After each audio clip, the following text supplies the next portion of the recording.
Of course, the other area that we're concerned about is China at the moment. If we look at the net balance of the 70 largest cities, and let's call it, if you're a city where prices are rising, you're a positive. When their prices are falling, you're a negative.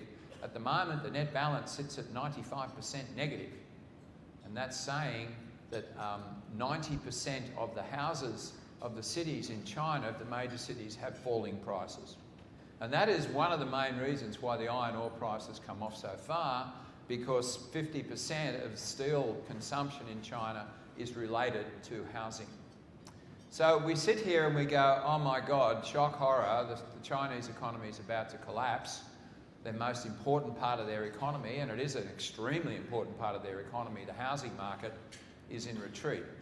But we need to look at what's going on with policy. And policy in China has turned around pretty quickly in the last few months, even in the last month or so. Before, we were looking at draconian restrictions on on individuals' capacity to invest in the housing market.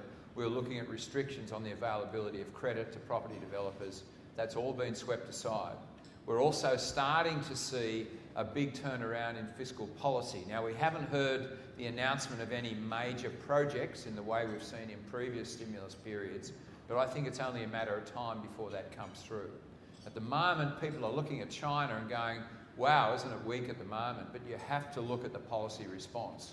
And while some people are disappointed that the policy response isn't stronger, the evidence is that it's starting to come through. So I feel that we are at our lowest point on China at the moment.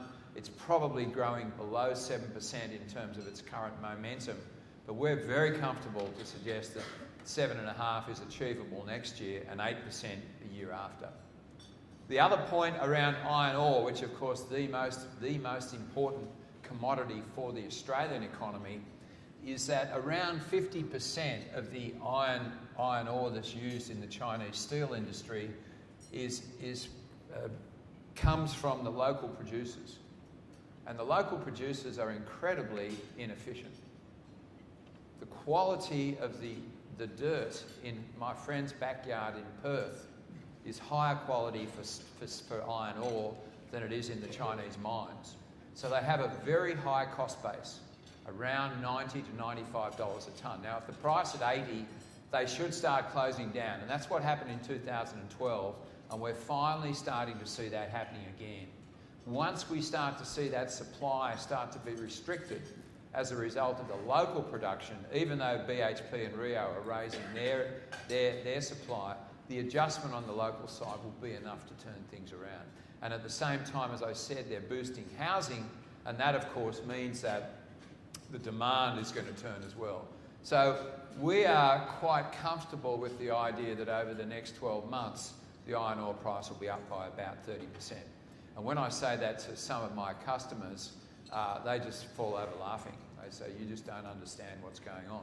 So at the moment, I'm feeling a little lonely, 11th on the ballot paper, and talking about share prices going up and iron ore prices. So it's a lonely time at the moment for me, but fortunately, no one can come up here and take me on, so it's okay.